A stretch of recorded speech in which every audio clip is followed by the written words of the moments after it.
The night was calm, the streetlights casting a warm glow over the familiar streets of Columbus, Ohio. General David Washington, finally home after months of humanitarian missions abroad, felt a deep sense of peace as he drove through the neighborhood he had known for years. His mind wandered to thoughts of his family, Monica, Jasmine, and Chris, who were eagerly waiting for him. The excitement of reuniting with them filled his heart.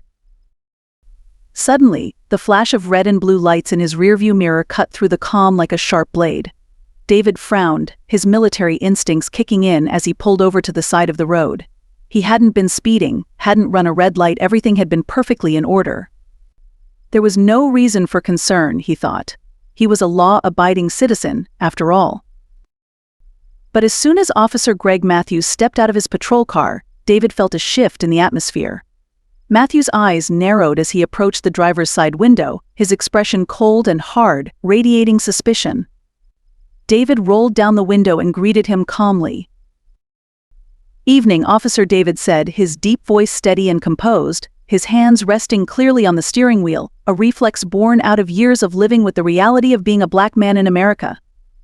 Officer Matthews leaned in, his flashlight beaming directly into David's eyes.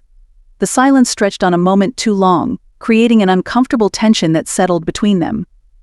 "License and registration," Matthews barked, his voice dripping with disdain. David complied without hesitation, keeping his movements slow and deliberate, handing over his documents with the same quiet respect he'd shown countless times in his years of service. But as Matthews glanced at the license, something in his demeanor changed.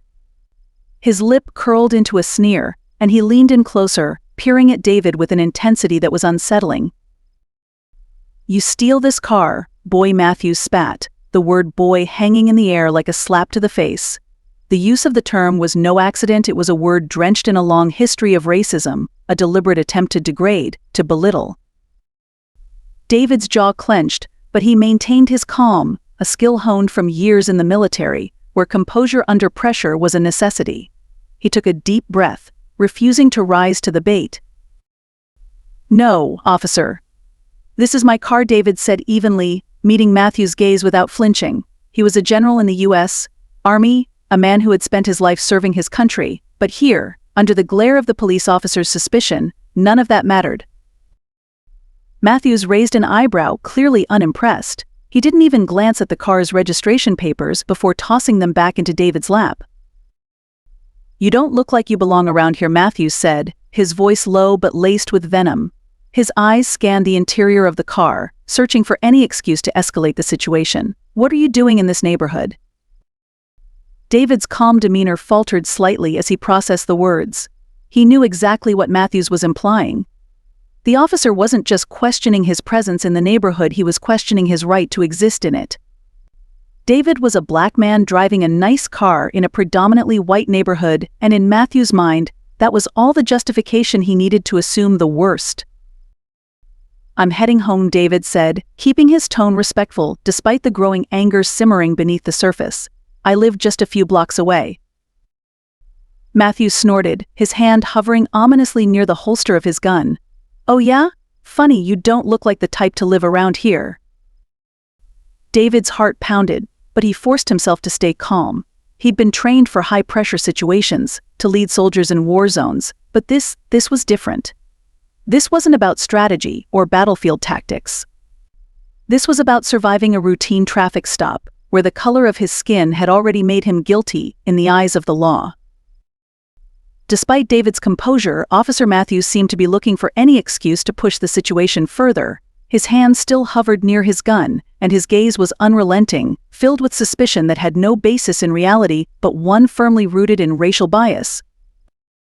"You people think you're above the law, don't you?" Matthews said, his tone aggressive and accusatory. He took a step back, circling around the car like a predator sizing up its prey. "Think you can drive around in cars like this and not get questioned?" David's grip on the steering wheel tightened. "You people." The phrase hit him hard, a reminder of the systemic racism he had encountered his entire life, even in his role as a high-ranking military official. This wasn't about a traffic violation anymore, this was about power, and Matthews was determined to assert his dominance. Officer David began, his voice calm but firm. "I'm cooperating. I've given you everything you asked for. Is there a problem here?" Matthew's eyes flashed with something dark, something angry. He didn't respond to David's question.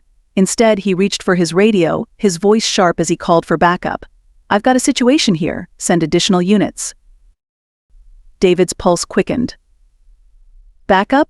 For what? He hadn't done anything wrong, hadn't resisted, hadn't raised his voice. And yet, Matthews was treating him like a threatened, dangerous criminal in need of containment. He could feel the tension in the air thickening as minutes passed. David's mind raced. He had been in life and death situations before, but this felt different. There was no logic here, no clear set of rules to follow. The only crime he had committed was existing as a black man in the wrong place at the wrong time. More patrol cars arrived, their lights flashing ominously as they surrounded David's vehicle. Officers stepped out, hands on their guns, eyes trained on David like he was a ticking time bomb. The sight of so many armed officers for a routine traffic stop was absurd, but David knew what it meant. The situation had escalated beyond reason, and the underlying cause was clear racial bias. He could see it in the way the officers looked at him, their hands twitching near their weapons, waiting for any excuse to pull them. Matthews leaned back in, his face inches from David's. "Step out of the car." David's stomach twisted, but he complied. He knew better than to argue, even though every fibre of his being screamed at the injustice of it all. As he opened the door and stepped out, his movements slow and deliberate, the officers tensed, ready for action. "I'm not resisting," David said quietly, keeping his hands in plain view. His voice was steady, but his heart raced. He knew how quickly things could go wrong in situations like this. But Matthews wasn't interested in de-escalation.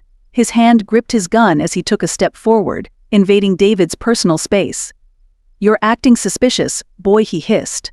The word boy cut through the air again, each use of it like a dagger designed to strip away David's dignity. David swallowed hard, anger and humiliation mixing into a toxic brew in his chest. He wasn't a boy, he was a man, a father, a husband, a general, but none of that mattered here.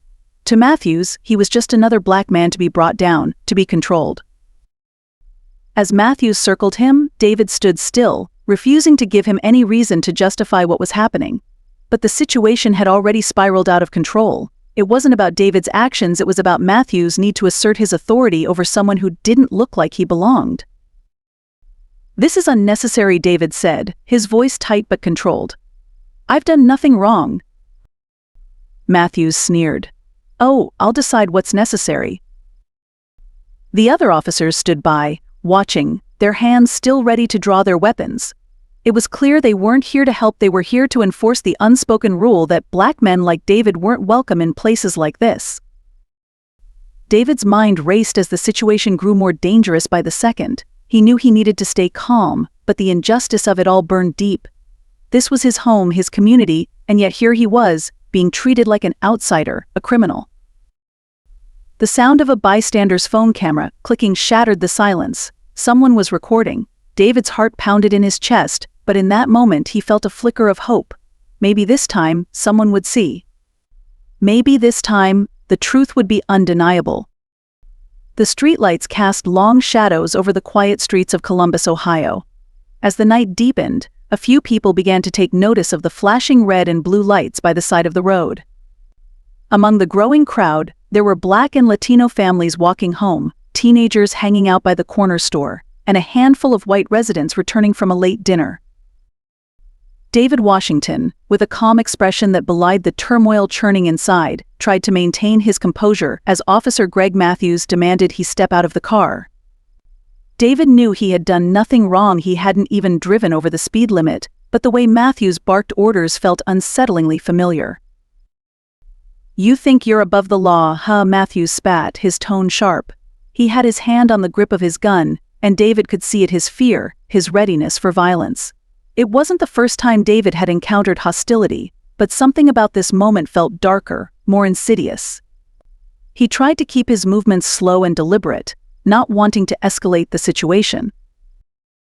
From across the street, a black woman named Erica, who was walking with her 2 young sons, stopped and watched the scene unfold. She could feel her heart beating faster, a feeling of dread rising in her chest.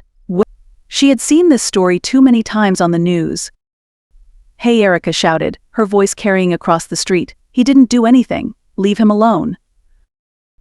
Next to her, a Latino man, Miguel, who had been working late at the local grocery store, hesitated. He saw the nervous energy building around them and felt compelled to act. "She's right. You got no reason to harass him." Miguel joined in, his voice filled with both anger and fear. Matthews ignored them, his jaw tightening as he focused solely on David. "Step away from the vehicle." Matthews' voice shook with both command and something more, a prejudice buried deep within him that surfaced in this very moment. But the crowd wasn't quiet. Erica, now visibly upset, held her phone up, recording everything. "We see you," she yelled. "We're recording you." Tension rippled through the gathering onlookers. Black and Latino voices rose in unison, a chorus of fear and defiance, urging David to hold his ground and telling Matthews to back off. Some shouted warnings to David to stay calm, while others tried to shame Matthews into seeing reason. A white bystander, an older man named Ed who had been jogging, glanced at the commotion. He shook his head in disapproval and muttered, "He probably did something. These cops don't just pull people over for no reason." Another white couple walked out of a nearby restaurant, hearing the shouts and noticing the growing crowd. The man, annoyed at the disruption, called out, "Just listen to the officer." "Stop resisting." His wife clutched his arm, her face a mask of unease, but she said nothing. Matthews seemed to feed off the support from these voices. His posture stiffened with authority. He pulled out his baton, tapping it against his leg as he repeated, "Step out of the vehicle now." The crowd's agitation grew louder. Erica's sons clung to her, their eyes wide with fear, and she tried to reassure them while still shouting her protests. "Don't you hurt him?" she yelled. The murmurs from the white bystanders became sharper, a few voices muttering, "Someone needs to teach these people to respect the police." It was like a knife twisting in the already deep wound of this confrontation, reinforcing the divide. David, feeling the weight of both the crowd's anxiety and Matthew's aggression, took a deep breath. He knew he had to keep his voice steady, his actions measured. But inside, anger and betrayal simmered. All he wanted was to get home to his family, and yet here he was treated like a criminal, not because of what he had done, but because of how he looked. "Sir," David said, his voice calm and firm, "I'm cooperating with you. Please tell me what I've done wrong." Matthew's eyes narrowed, and the baton in his hand seemed to twitch with anticipation. "Step out of the car or I'll drag you out," he said, his voice low and threatening. The comment drew gasps from the crowd and Erica began to cry, her phone still recording. When David finally stepped out, hands raised, the officer roughly grabbed his arm, shoving him against the car. The shouts from the crowd reached a fever pitch. Miguel cursed under his breath, hands clenched into fists as he fought the urge to run forward. The white bystanders exchanged looks of disdain, a few muttering words like troublemaker or he had it coming, while others averted their eyes, too uncomfortable to confront what was happening right in front of them. David's dignity felt stripped away in front of all those eyes, some pleading, some judging, and some entirely indifferent. But he kept his eyes forward, trying to block out the voices that wanted him to fight and those that wanted to see him fail. The police cruiser pulled into the station, its sirens blaring into the still night. David sat in the back seat, wrists bound tightly behind him. The metal of the handcuffs bit into his skin, but he forced himself to breathe evenly. He knew he needed to stay composed, but it wasn't easy. Anger and humiliation twisted in his chest like a knife. When they entered the station, the fluorescent lights hummed with an almost aggressive brightness. The officers milling around glanced up briefly before returning to their paperwork or conversation, some giving David a look of mild curiosity, while others exchanged knowing smirks. To them, this was just another routine arrest, another day on the job. As Officer Matthews led David inside, David caught snippets of conversations. One officer, a heavy-set man with thinning hair, nudged his partner and muttered, "What do we have here?" Another thug in fatigues. They both chuckled darkly, their laughter dripping with disdain. David clenched his jaw. He wanted to respond, but he knew the consequences of letting his anger show. He had faced taunts before, from fellow soldiers who questioned his rank, and from strangers who looked at him with suspicion. But hearing it here, in a place that was supposed to uphold the law, cut deeper than he could have imagined.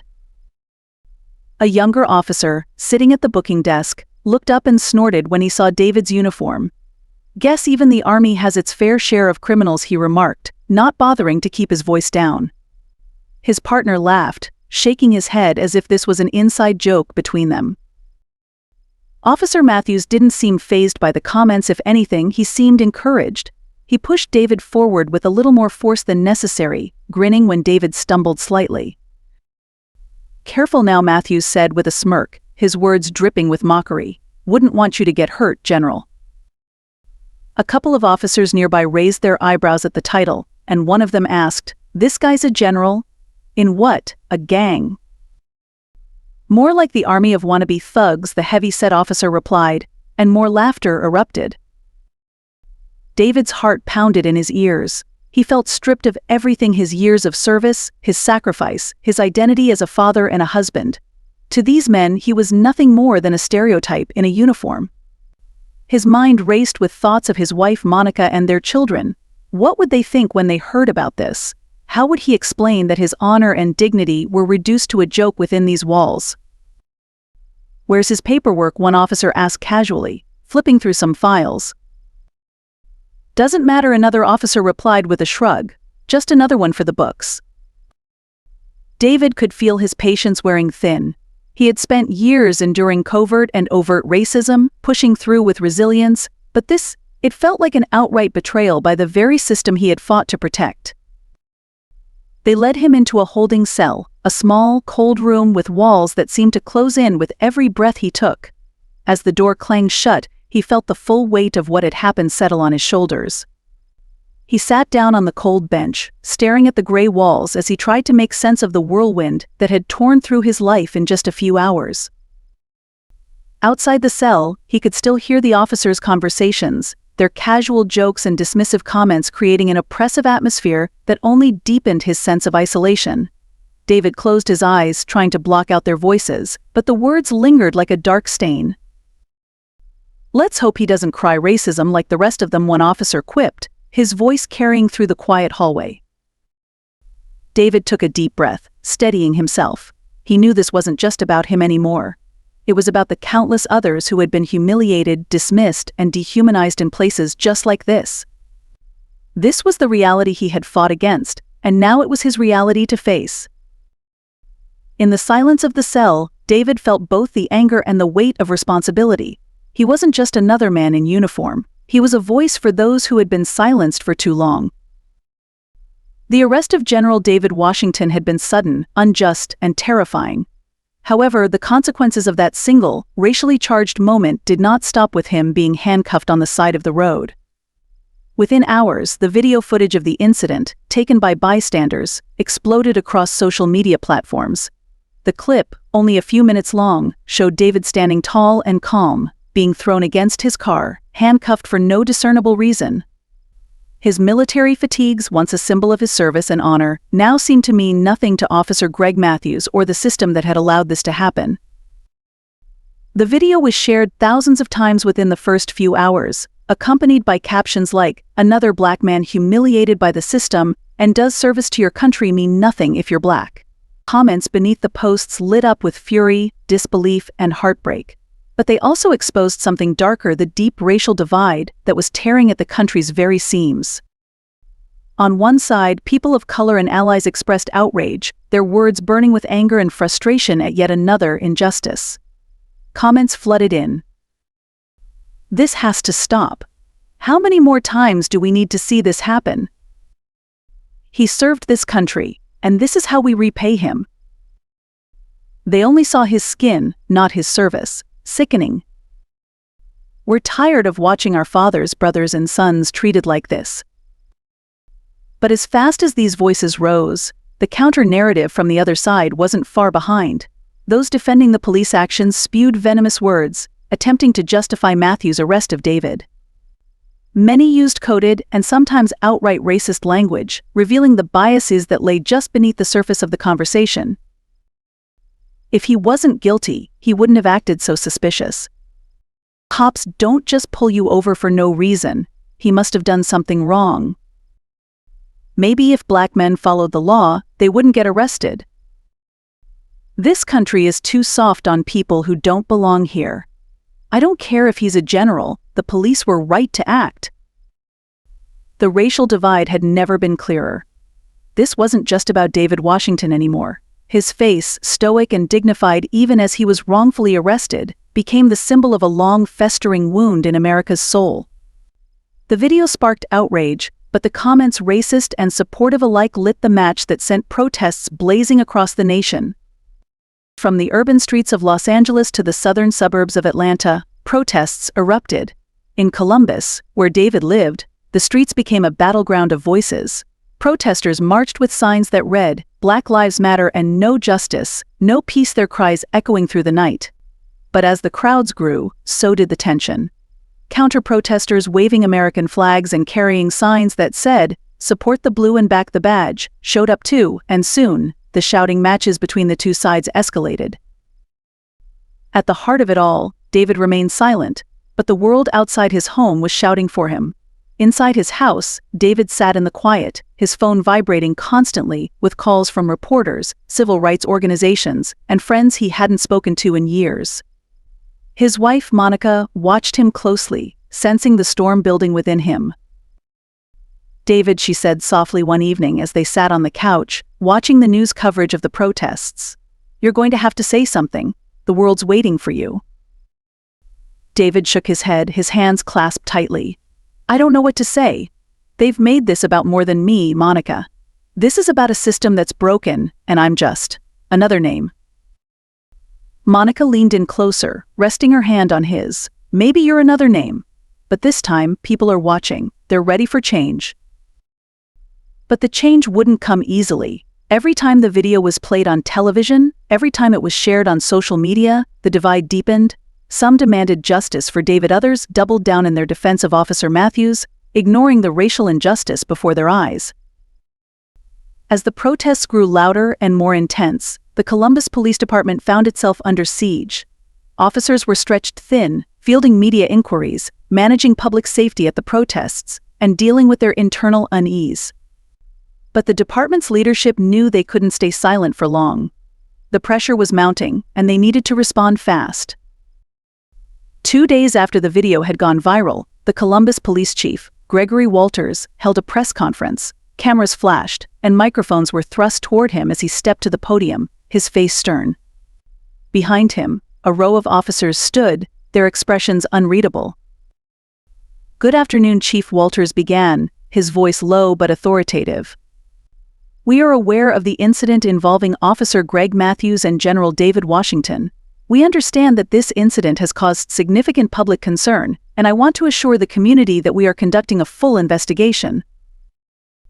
The room buzzed with whispers, the reporters barely containing their questions. Walters continued, "At this time, Officer Matthews is on administrative leave, and we are thoroughly reviewing all evidence, including the footage that has been circulating on social media. However," he paused, and the reporters leaned in closer, "I want to clarify that Officer Matthews' actions were in line with protocol."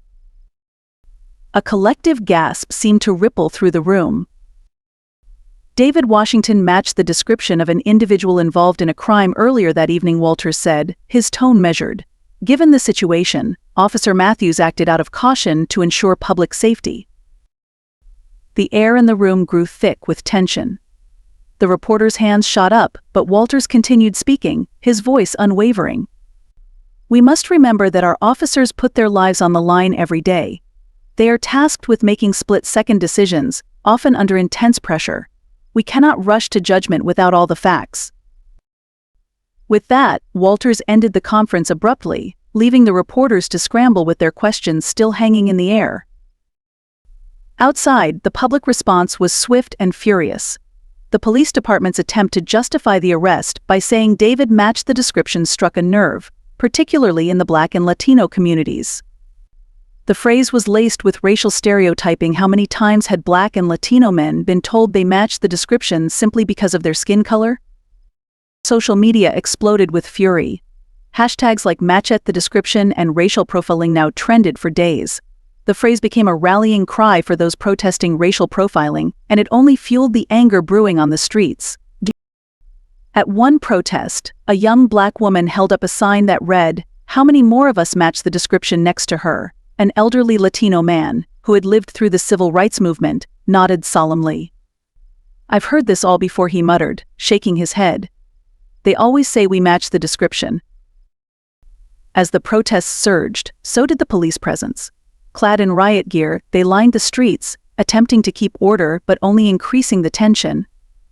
The protesters felt the weight of the police gaze, their shields and batons like an ever-present reminder of the power imbalance that had put David in handcuffs in the first place. Meanwhile, within the police department, the attempt to spin the narrative had backfired. Even some officers, particularly those of color, felt uncomfortable with how the situation was being handled. Officer Luis Hernandez, a Latino cop who had been on the force for 15 years, muttered to his partner, "This match the description line isn't going to cut it anymore.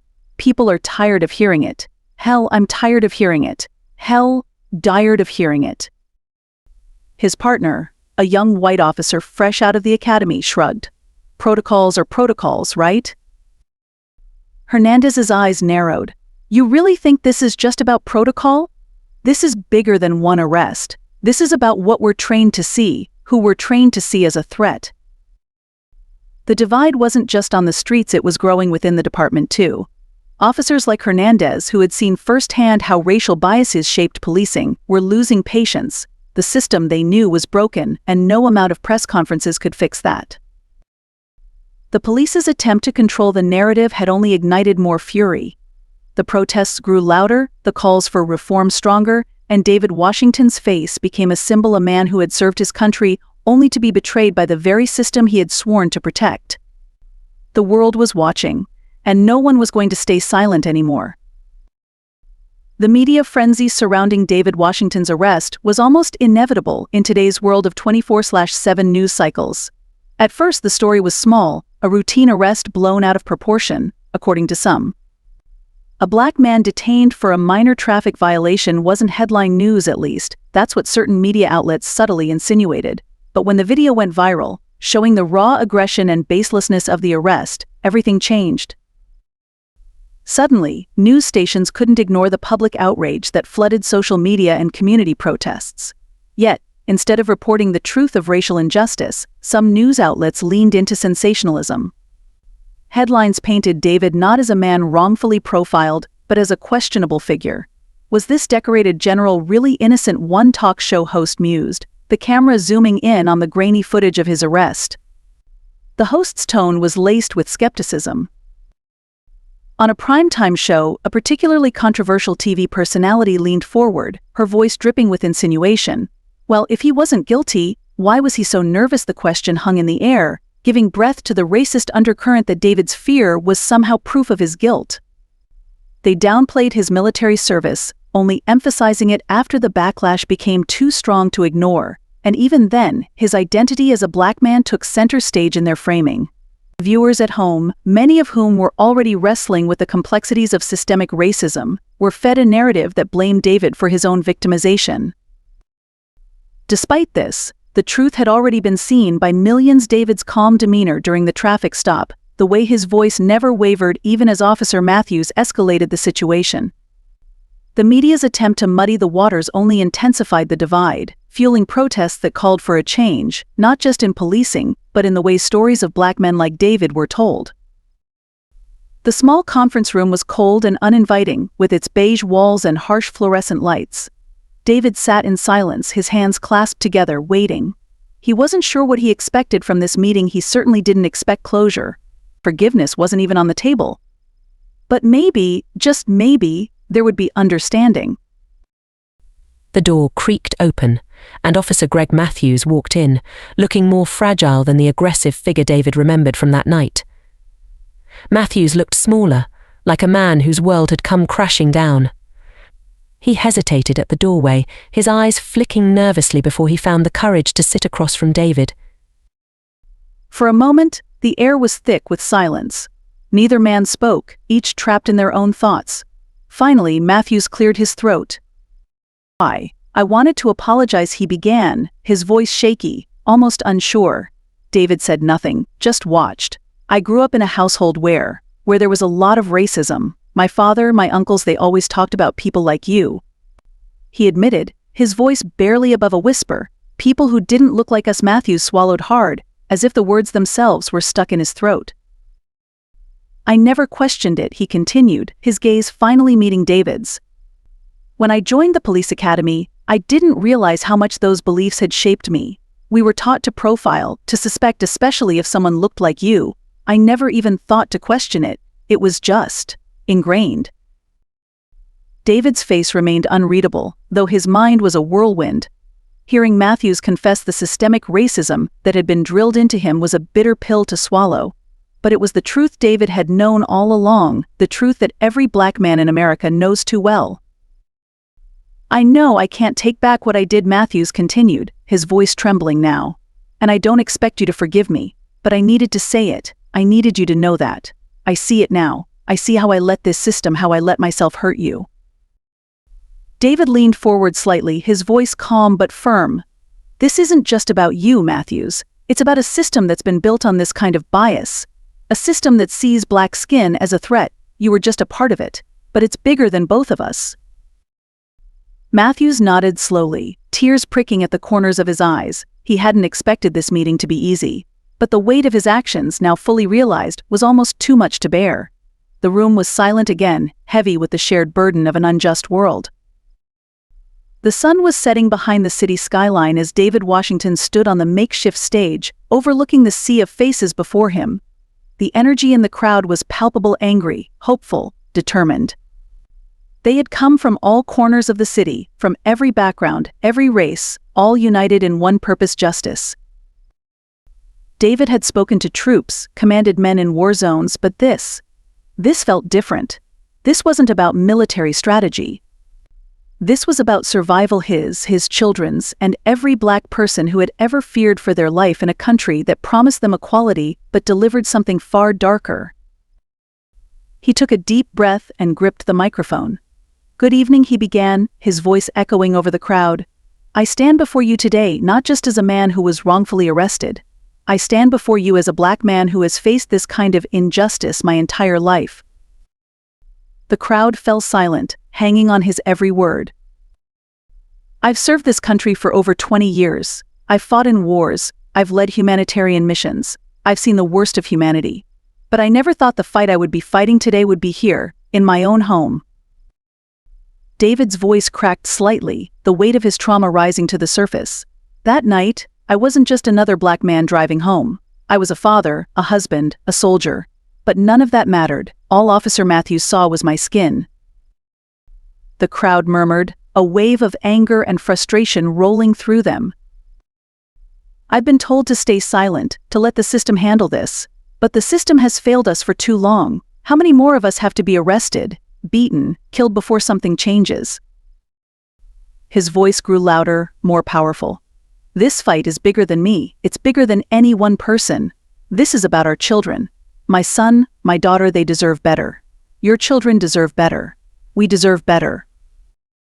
Tears welled in David's eyes as he looked out at the crowd, now cheering, their fists raised in solidarity. "We are not asking for anything more than what we are owed: justice, equality, freedom, and we won't stop until we get it." The roar of the crowd was deafening, their chants of no justice, no peace echoing through the streets. David stood tall, a beacon of strength, knowing that this was only the beginning. Alone in his small apartment, Greg Matthews sat at his kitchen table, staring at the wall. The noise from the protests outside was a constant hum, a reminder of the chaos he had helped set in motion. He had been fired from the force he knew it was coming. But what he hadn't expected was the weight of guilt that now consumed him. He had been attending anti-bias workshops for weeks now, listening to stories from people who had been on the other side of that badge, people like David. At first he had sat in the back, silent, arms crossed, convinced that none of this was his fault. He was just doing his job. But with each story, each tearful testimony, something inside him began to shift. He thought back to his childhood, to the way his father would talk about black men, how they were dangerous, lazy criminals. Matthews had never questioned it. And then, in the academy, it was the same. They were taught to profile, to suspect. And he did, without thinking. But now, he couldn't stop thinking. The faces of every black man he had ever pulled over haunted him. The way they would keep their hands visible, their voices calm but tight with fear. He had never noticed it before, but now it was all he could see. Greg Matthews was a man unraveling. The system he had once believed in had been exposed for what it was, a machine built to oppress, and he had been a part of it. But what now? What did redemption look like for a man like him? He didn't know. He only knew that he couldn't go back. Not to the force, not to the life he had known.